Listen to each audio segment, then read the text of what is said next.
Alright guys, it's Stephen here on BlueMoonRisingTV and we're back talking about the important stuff. It's the transfer target. The Euros have been a welcome and fun distraction, but this is what really matters, the world of Manchester City and all the rumours and who else is going to be joining Pep Guardiola's revolution.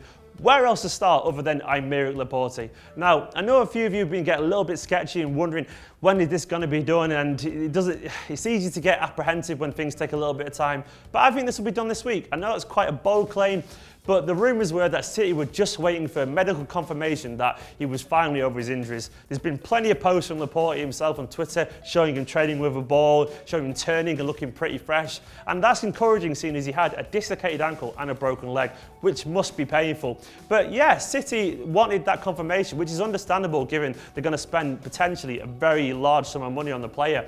And that's now apparently come through, and all that's left is for City to activate a £39 million fee release clause. And after that, it's just up to the player because Bilbao have no more say in it.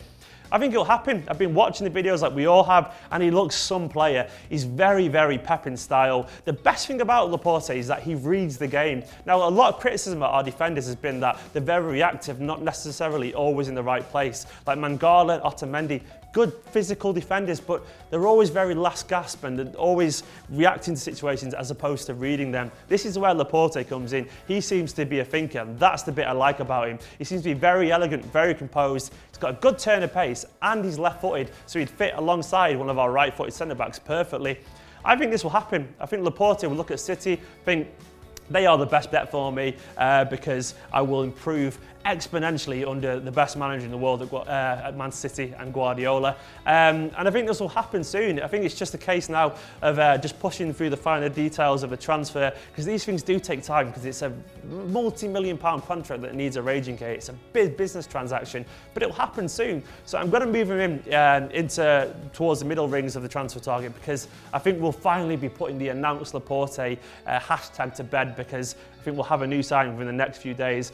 Elsewhere, Aubameyang, it's gone a little bit quiet on that front, which is kind of understandable given the fact that the Euros is on, the Copa America is on. Everyone shifts their gaze to that kind of football and transfers die down a little bit.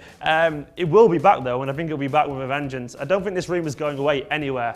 Now, the Mirror apparently said that Dortmund wants £65 million. Probably not a surprise seeing he scored 39 goals in 46 games. So Dortmund are probably well within their rights to claim a lot of money for one of the hottest prospects in world football right now. Do I think it'll happen? I think it might do. I think it'll require, though, for Dortmund to maybe get their potential replacement in place before they sanction a deal, because they'll want to know that they can replace him. They'll probably pull out some kid that no one's ever heard of, and he'll be the long-term replacement. They've just signed Emery Moore as well, haven't they? So maybe we'll see a bit of this will be a saga that will run on all summer. I think we have to probably just be patient on this, because good things come to those who wait, as we found out with De Bruyne, when that was very much a last-minute thing after months of speculation. So Aubameyang will kind of stay on the outside for now, but there is something in this. There's no smoke without fire, as the cliche goes, and I think there is a lot of substance to this rumour, because it's there's a lot of very respectable people putting a lot of weight behind this. So just be patient on this one. Elsewhere, we did ask who you want to talk about, and you all said Paul Pogba was a big name. I'll level with you. I don't think this is going to happen. Not what we want to hear, but it seems to have gone very quiet on this front. I've done a little bit of research, and the latest kind of info suggests that it's actually Real Madrid who seems to be in pole position for him. The problem with Pogba is that there's a lot of money on this transfer. Now, he's obviously a highly valued player these days, and everyone wants him, given the fact that he's the face of France, face of Juventus, and there's a lot of money being put into him commercially and in a marketing sense as well. It's going to be a very expensive transfer, and there's rumours that his agent, Mino Raiola, who is known for being very good at getting his clients a lot of money, apparently he wants Pogba to win up to £300,000 a week.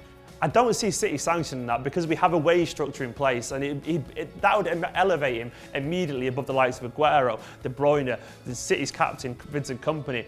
And that could possibly cause a little bit of consternation, and they'd have those players then knocking the door and wanting more money. I don't think City will do that. I think they want to keep it very realistic. City pay well, but I don't think they're willing to totally sacrifice harmony at the club just for one player. And then there's also the fact that they probably want about 80 to 90 million for him. I think it's just too difficult to do. Though that does raise the interesting question. If he does go to Real Madrid, Who then is sacrificed from the Spanish club? Which leads me on to Toni Kroos. Rumours are that Toni Kroos could be one to make way, maybe even Isco.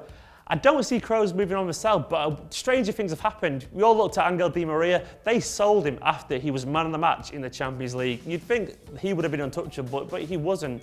So Kroos to City. Once again, I can't see this at the moment. I think there's been a few rumours over the weekend, but this is probably just off the back of his excellent performance for Germany. And he was really, really good. He dictated the game. And he's a very pet player too. Very technical, a lot of ability on the ball. He'd fit perfectly into how we want to move forward. But having said that, I think he's happy at Real Madrid, and fair play to him. He's won a lot there. His star is firmly on the rise, and he's proved himself to be one of the best midfielders in the world.